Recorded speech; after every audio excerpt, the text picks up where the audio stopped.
보게 되고 있습니다.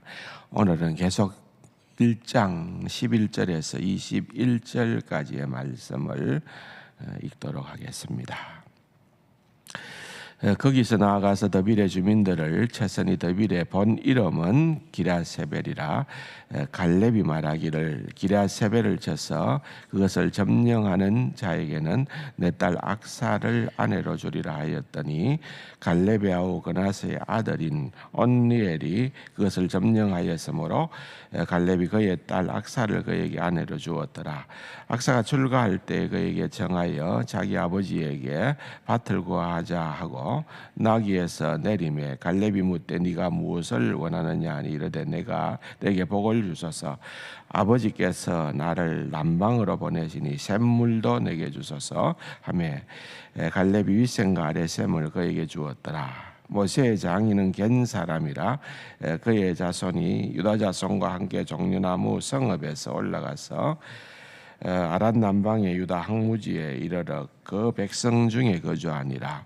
유다가 그의 형제 시므온과 함께 가서 서밧에 거주하는 가나안 족속을 쳐서 그것을 진멸하였으므로 그 성읍의 이름은 호르마라 하니라. 유다가 또 가사 및 그 지역과 서글왕 및 그 지역과 에그론 및 그 지역을 점령하였고 여호와께서 유다와 함께 하셨으므로 그가 산지 주민을 쫓아내었으나 골짜기의 주민들은 철병거가 있으므로 그들을 쫓아내지 못하였으며 그들이 모세가 명령한 대로 헤브론을 갈렙에게 주었더니 그가 거기서 안악의 세 아들을 쫓아내었고 베냐민 자손은 예루살렘에 거주하는 여부수 족속을 쫓아내지 못하였으므로 여부수 족속이 베냐민 자손과 함께 오늘까지 예루살렘에 거주하니라.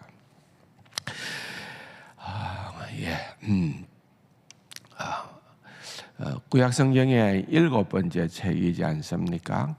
모세오경을 지나서 또 여호수아서, 이제 그 다음 책이 이제 사사기서가 등장을 하는데, 하나님께서 이스라엘 백성들을 이제 출애굽을 시키고 또 결국은 이제 여호수아를 통하여서 가나안 땅으로 들어갈 수 있는 놀라운 기회를 주십니다.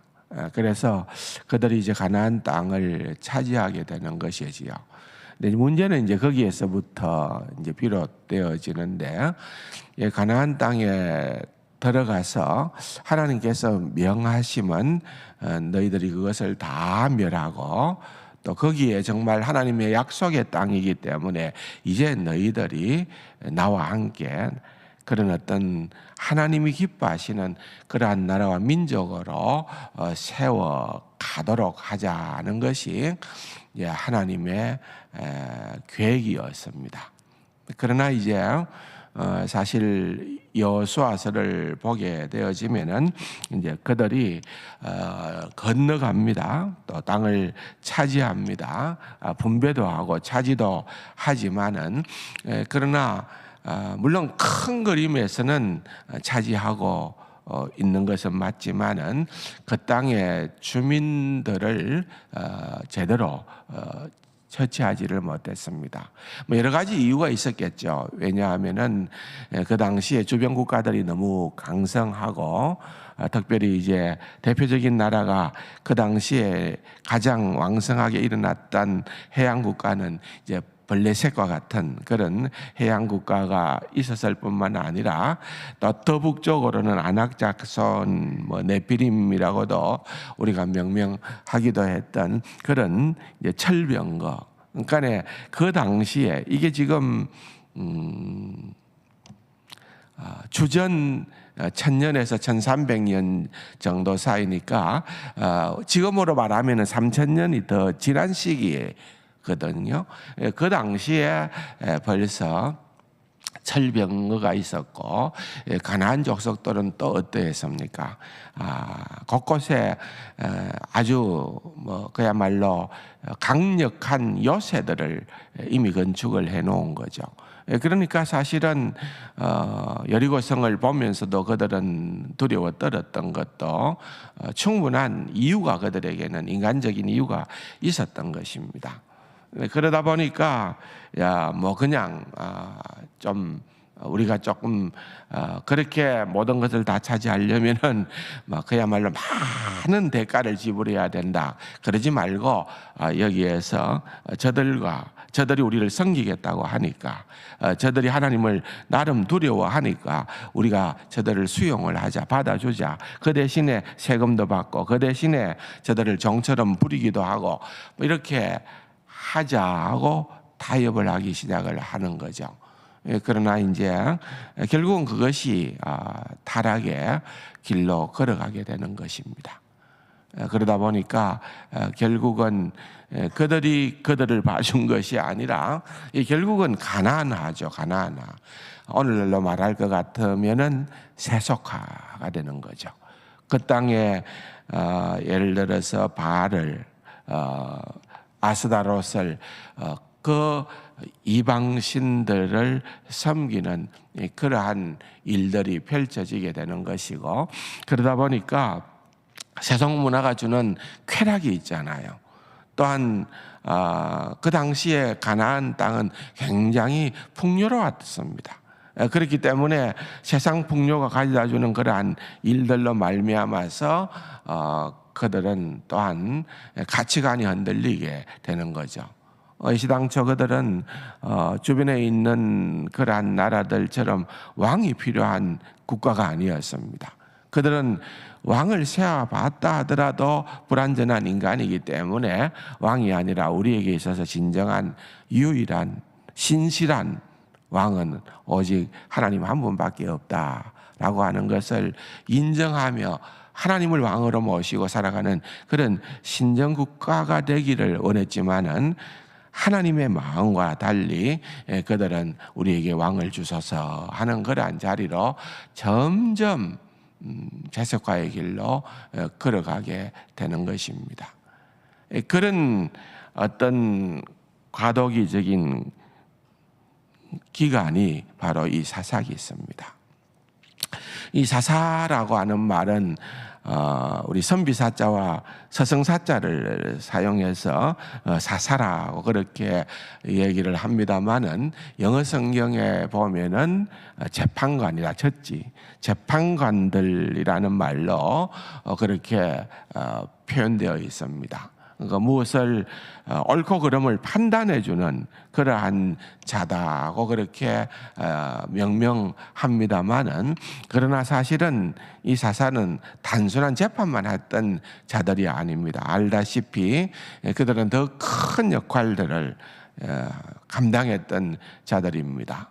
그 300년에서 한 350년 정도 사사 시대에 사사로 그렇게 부름을 받았던 사사는 12명이 등장을 합니다. 물론 아비멜렉을 포함을 시키면은 13명이 됩니다만, 아비멜렉은 스스로 사사가 된 자이기 때문에 그를 뺀다고 하면은 우리가 오늘 본문에서 읽어보았던 첫 번째 나오는 사사는 온니엘입니다. 온니엘을 비롯해서 6명의 대사사가 등장을 하고 또 6명의 또 사사가 등장을 하는. 그러나 어쨌든 이게 어떤 고림입니까? 우리가 잘 아는 것처럼 하나님께서 그들을 구원해서 가나안 땅에 보내면은 그들의 세상의 번영으로 말미암아서 타락하게 되어지고, 하나님께서는 그들을 징계하셔야 되기 때문에 이방 나라들을, 주변 나라들을 그들에게 보내면은 그들은 하나님께 부르짖고, 하나님께서는 그럴 때에 그들을 구원자를 보내어 줍니다. 그때 보내었던 인물들이 바로 사사들입니다. 그러면은 그 땅에 다시금 일시적인 평화가 주어지고, 또 평화가 주어진과 동시에 이스라엘 백성들은 또 범죄하고 타락하는 그런 어떤 하나의 사이클이 반복되어지는 것. 그러면서 그런 모든 이 쇠락의 속도가 더 세속화되는 거죠. 더 나락으로 빠지는 거죠. 사사들만 해도 그렇습니다.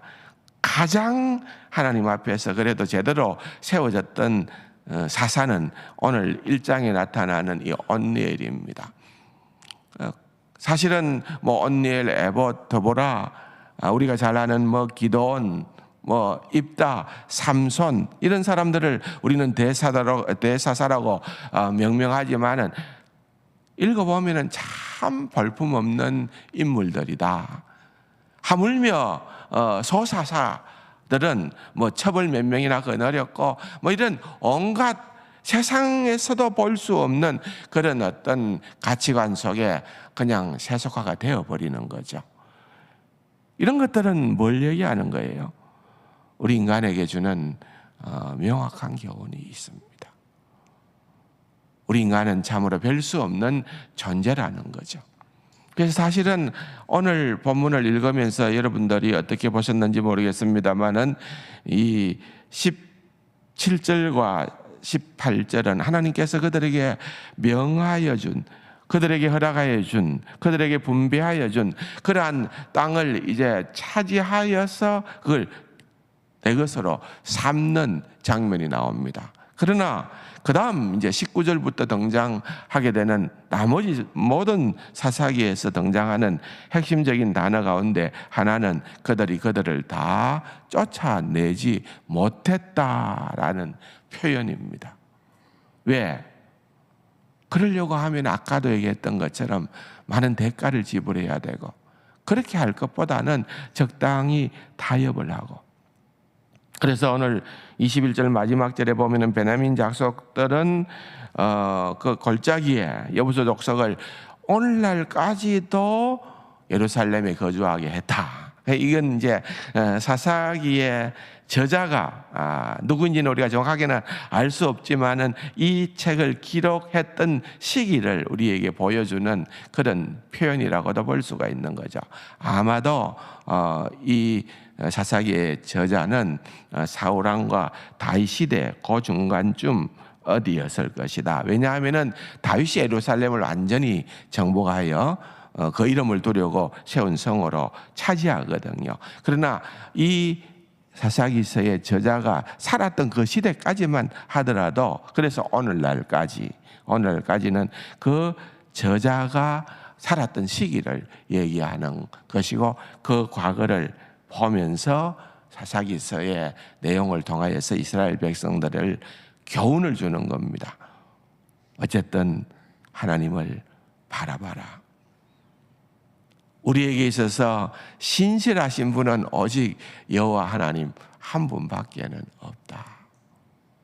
이 땅에 그 어디에 우리의 초점을 두지 말고 우리의 소망을 두지 말고 하나님만 바라봐라.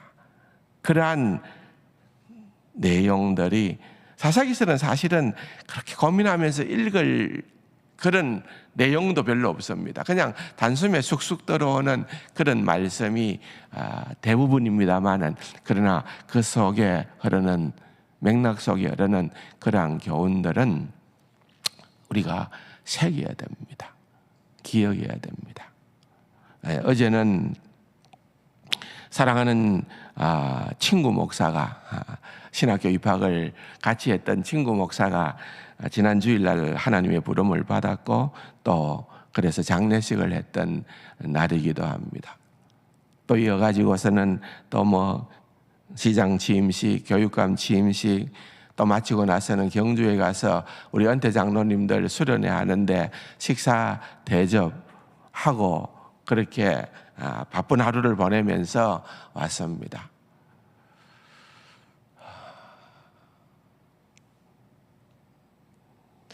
어떻게 보면은 이 땅에서 우리가 뭐 굉장히 목숨 걸고 중요하다고 생각하는 그런 것들이 있고 또 그것이 주어지기만 하면은 모든 것이 다 성취된 것처럼 생각할 수도 있는 그런 갈망이 있죠.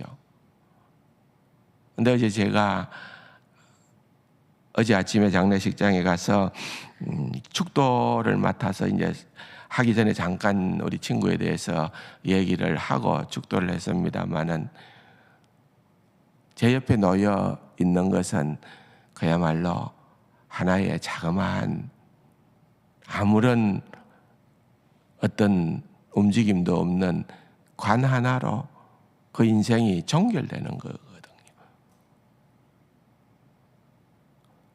우리 인생이 다 그렇다는 겁니다. 막 엄청 왔더라고요. 시장 취임한다 하니까 막 사람들이 떼거리로 몰려오고 교육감 취임식에 가보니까 더 많고 얼마나 많은지 모르겠어요.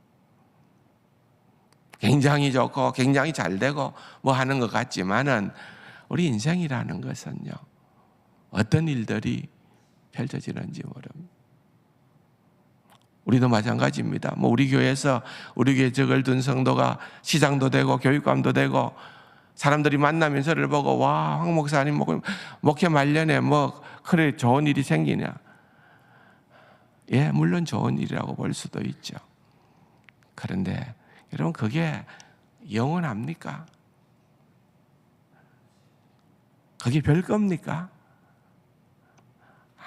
아무것도 아니라는 것을 우리는 알게 되는 것입니다.